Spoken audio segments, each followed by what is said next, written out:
নমস্কার। ক্লাস 9-এর সমস্ত ছাত্রছাত্রীদের স্বাগত জানাই। বিশেষ করে মানিকজোড় কামিনী কুমারী হাই স্কুলের ছাত্রছাত্রীদের অভিনন্দন জানাই। আমাদের স্কুল কর্তৃপক্ষ থেকে এমন একটা সুন্দর পদক্ষেপ নেওয়া হয়েছে তোমাদের ঘরে বসে পড়ানোর জন্য এই ভিডিওগ্রাফির মাধ্যমে। তাই আজকে আমি ক্লাস 9-এর অধ্যায় পরমাণুর গঠন ও পদার্থের ভৌত রাসায়নিক ধর্মসমূহ অধ্যায় থেকে একটা ছোট্ট টপিক মোলের ধারণা নিয়ে আজকে আলোচনা করব। তো এই মোলের ধারণা জিনিসটা একটু কমপ্লেক্স। আশা করি তোমরা যদি ভালো করে বোঝার চেষ্টা করো বা লক্ষ্য করো বা শোনো তাহলে অবশ্যই বুঝতে পারবে। শুরু করছি আজকের টপিক মোলের ধারণা। তো পরমাণু গঠনের শুরুতেই আমরা পরমাণু সম্পর্কে ডিটেলস পড়েছি। পরমাণু কাকে বলে বা পরমাণুর মধ্যে কি কি অংশ রয়েছে আমরা পড়েছি। পরমাণুর যে ভর কেন্দ্রীভূত থাকে পরমাণুর নিউক্লিয়াসে, আর নিউক্লিয়াসে উপস্থিত থাকে প্রোটন ও নিউট্রন। আমরা তো সাধারণত প্রোটন ও নিউট্রনের ভরকেই পরমাণুর ভর হিসাবে গণ্য করে থাকি। আমি ওই নিউক্লিয় বন্ধন শক্তিতে আমি যাচ্ছি না, সাধারণভাবে বললাম। তো এবার প্রশ্ন হচ্ছে যে এই পরমাণুর ভর তো খুবই নগণ্য, এই পরমাণুর ভর তাহলে পরিমাপ করব কিভাবে? আমরা সাধারণত ভর পরিমাপ করে থাকি সাধারণ তুলাযন্ত্রের সাহায্যে, আমরা সবাই সেটা জানি। তাহলে কি এই পরমাণুর ভরও সাধারণ তুলাযন্ত্রের সাহায্যে আমরা পরিমাপ করতে পারবো? যদি ভাবা যায় তাহলে উত্তর আসবে না। কারণ হচ্ছে পরমাণুর ভর খুবই নগণ্য, আর সেই নগণ্য পরিমাণ ভর আমরা সাধারণ তুলাযন্ত্রের সাহায্যে পরিমাপ করতে পারি না। তাহলে তাহলে কি পরমাণুর ভর পরিমাপ করা যাবে না? অবশ্যই যাবে। সেই জন্য একটা নতুন টার্ম বা একটা নতুন শব্দ উপস্থাপন করা হলো বিজ্ঞানে, সেটা হচ্ছে মোল বা মোলের ধারণা। এই মোল বা মোলের ধারণা দিয়ে আমরা শুধু পরমাণুর ভর নয়, সঙ্গে সঙ্গে অণু, আয়ন, ইলেকট্রন এবং অন্যান্য কণিকার ভর আমরা প্রকাশ করতে পারি। এক কথা আমরা বলতে পারি মোল হচ্ছে বা মোলের ধারণা হচ্ছে পদার্থের পরিমাণের একক, এক প্রকার একক, যার সাহায্যে আমরা পদার্থের পরিমাণ পরিমাপ করতে পারি।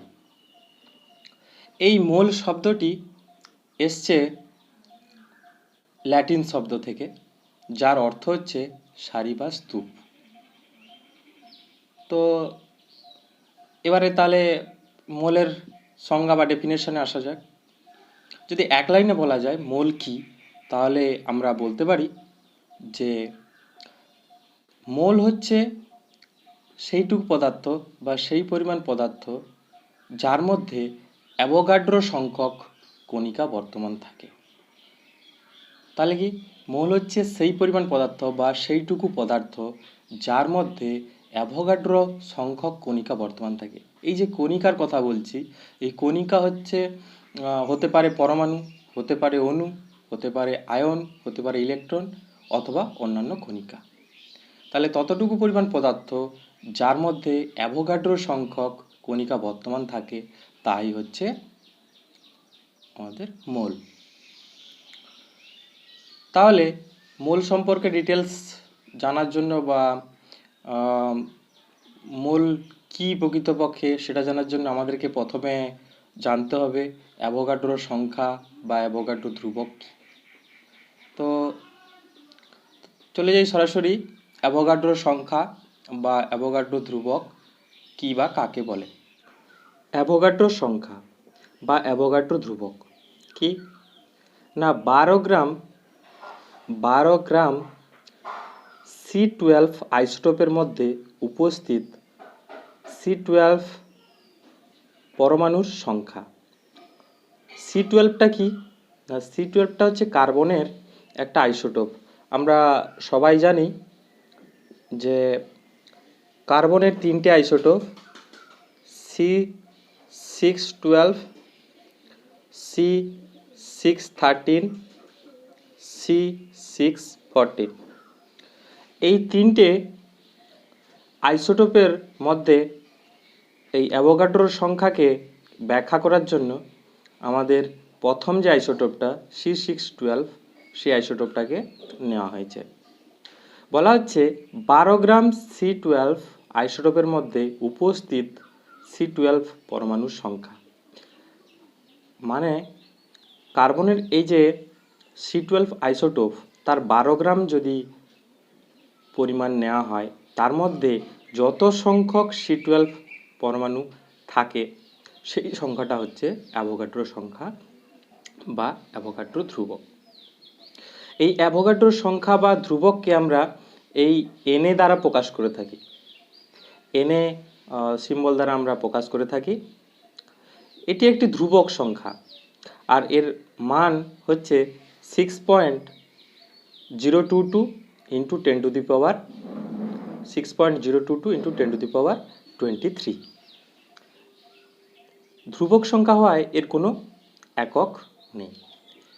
এই অ্যাভোগাড্রোর সংখ্যার মানটি নির্ণয় করেছেন শ্রেষ্ঠ বিজ্ঞানী মিলিকান, কিন্তু নামটা দেওয়া হয়েছে অ্যাভোগাড্রোর সংখ্যা। এটা কনফিউশনের কিছু ব্যাপার নেই।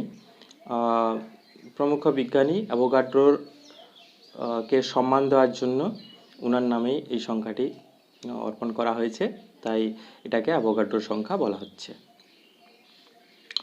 তাহলে অ্যাভোগাড্রোর সংখ্যা হচ্ছে 12 গ্রাম C12 আইসোটোপের মধ্যে উপস্থিত C12 পরমাণুর সংখ্যা। তাহলে আমরা কি বলতে পারি? আমরা বলতে পারি 12 গ্রাম C12 আইসোটোপের মধ্যে C12 পরমাণুর সংখ্যা হচ্ছে 6.022 ইন্টু 10 টু দি পাওয়ার 23 সংখ্যক। তাহলে বোঝা গেল অ্যাভোগাড্রোর সংখ্যা কি। তাহলে আমরা আগে যে মোলের সংখ্যাটা দেখছিলাম সেটা এখন একটু খালি পরিবর্তন করে নিই। তাহলে এক মোল বা মোল বলতে আমরা কি বুঝলাম না, মোল বলতে সেই পরিমাণ পদার্থ বা ততটুকু পদার্থকে বোঝায় যার মধ্যে উপস্থিত কণিকার সংখ্যা 12 গ্রাম C12 আইসোটোপের মধ্যে উপস্থিত C12 পরমাণু সংখ্যার সঙ্গে সমান। সেই পরিমাণ পদার্থকে এক মোল বলা হয়। আবার রিপিট করছি, এক মোল পদার্থ বা এক মোল কণিকা বলতে সেই পরিমাণ পদার্থ বা সেইটুকু পদার্থকে বোঝায় যার মধ্যে উপস্থিত কণিকার সংখ্যা C12 আইসোটোপের 12 গ্রামের মধ্যে উপস্থিত C12 পরমাণুর সংখ্যার সঙ্গে সমান। তাহলে এক মোল পদার্থ সমান উপস্থিত অ্যাভোগাড্রো সংখ্যক কণিকা।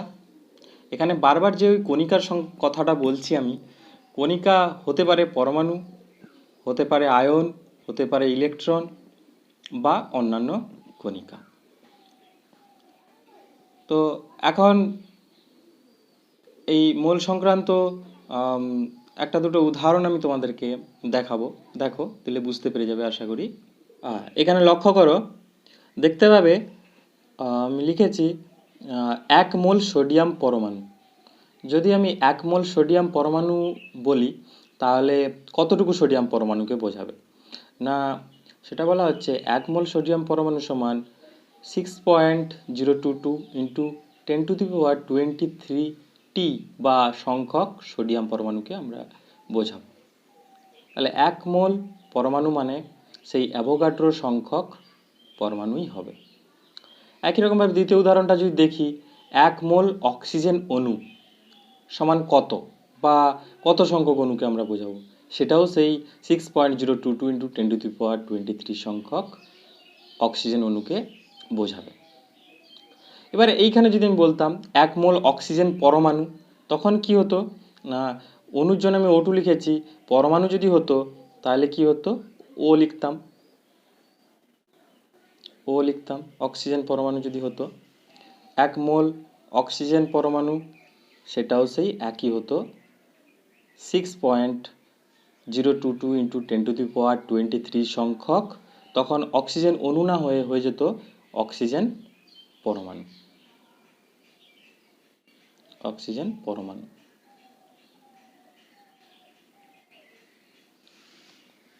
তৃতীয় উদাহরণটা দেখো, এখানে দেওয়া আছে 1 মোল H+ আয়ন, 1 মোল H+ আয়ন বা হাইড্রোজেন প্লাস আয়ন সমান কত সংখ্যক আয়ন, না বলা হচ্ছে 6.022 ইন্টু 10⁻23 সংখ্যক H+ আয়ন। একই রকমভাবে যদি 1 মোল ইলেকট্রন দেখি তাহলে সেটাও হবে অ্যাভোগাড্রো সংখ্যক ইলেকট্রন। তাহলে যে কোনো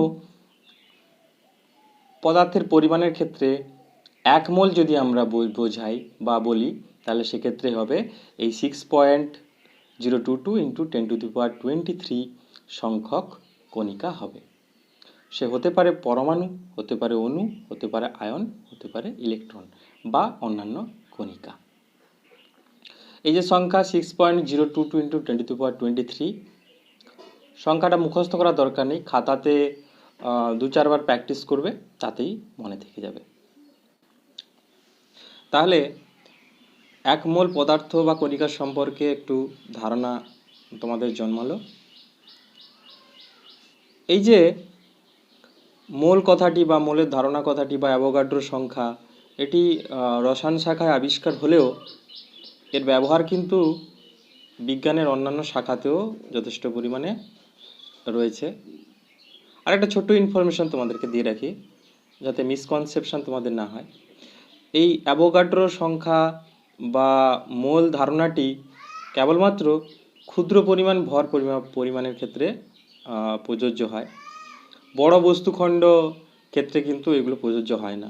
যেমন একটা উদাহরণ দিই, যদি মার্বেলের গুলি তোমরা জানো, সবাই আমরা খেলে ছোটোবেলায়, সেই যে মার্বেলের গুলি, তার যদি 1 মোল পরিমাণ আমরা বলি, তাহলে 1 মোল পরিমাণ মার্বেলের গুলি যতটা পরিমাণ হবে, ততটা পরিমাণ ওই গুলি রাখার জন্য আমাদের পৃথিবী পৃষ্ঠে জায়গা হবে না।